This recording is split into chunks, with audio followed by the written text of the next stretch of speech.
students. In the previous video, we had discussed how to change the voice of the past tense, and we had discussed all the tenses which belong to that very past tense. And today, we will discuss how the change of voice is done in case of the future tense.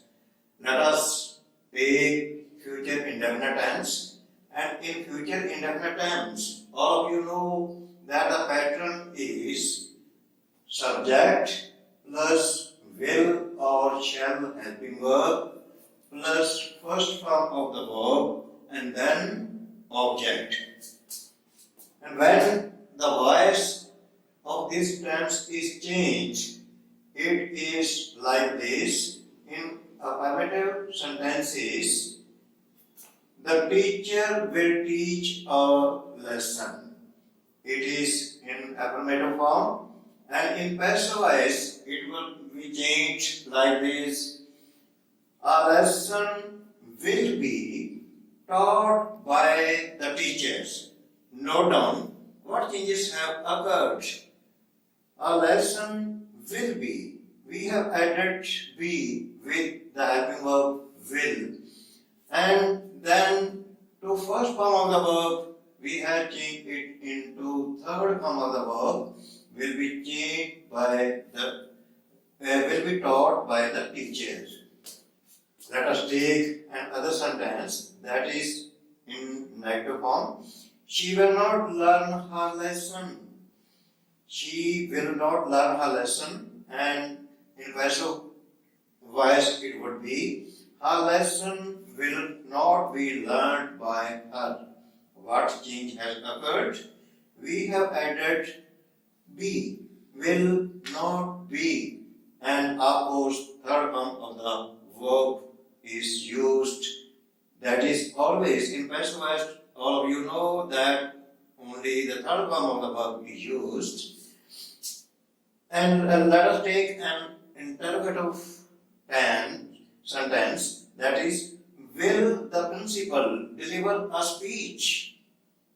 And in passive voice it would be like this. Will the speech be delivered by the principal? Will the speech be delivered by the principal? Sign of interrogation. And in this way, we change the voice of this very future tense, future indefinite tense. Next one is future continuous tense. And the pattern of future continuous tense is subject plus will be or shall be. After that, first form of the verb adding ing and then object. And there is no change of voice of this very tense. Why it is so? It is so because already in future continuous tense, the pattern is subject plus will be or shall be plus first form of the verb ing and object. We want to add be with will or shall, and that is already added in this very future continuous tense. So there is no change of voice of this very tense. Next one is future perfect tense, and the pattern of this very tense is subject plus will have or shall have plus third form of the verb and then object. Let us take an example in affirmative sentence. The farmers will have reaped the crops. The farmers will have reaped the crops. And in passive voice, it will be like this. The crops will have been reaped by the farmers. And in negative sentence, the washerman will not have washed the clothes. And in passive voice, it will be changed like this. The clothes will not have been washed by the washerman. The clothes will not have been washed by the washerman. Let us take an example of interrogative sentence. Will the peon have rung the bell? And in passive voice, it will be like this. Will the bell have been rung by the peon? Will the bell have been rung by the peon? And the last one is future perfect continuous tense. And no doubt, the pattern of this very tense is subject plus will have been or shall have been, then first form of the verb adding ing plus object plus for or since preposition, and last of it is time.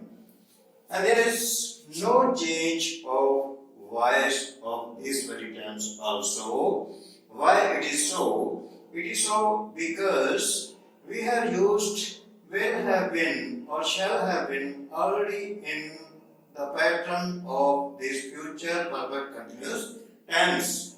So there is no option of using any other thing because already there is been used. So there is no change of voice of this very tense also. So now I think that all of you may have come to know how the voice of this tense, that is future tense, meaning future indefinite tense, future perfect tense, how it is changed. And if you find that this very video is beneficial for you, please like this video and then subscribe my channel, and you should await the chance of learning how to change the voice of all types of these tenses. Thank you very much, students.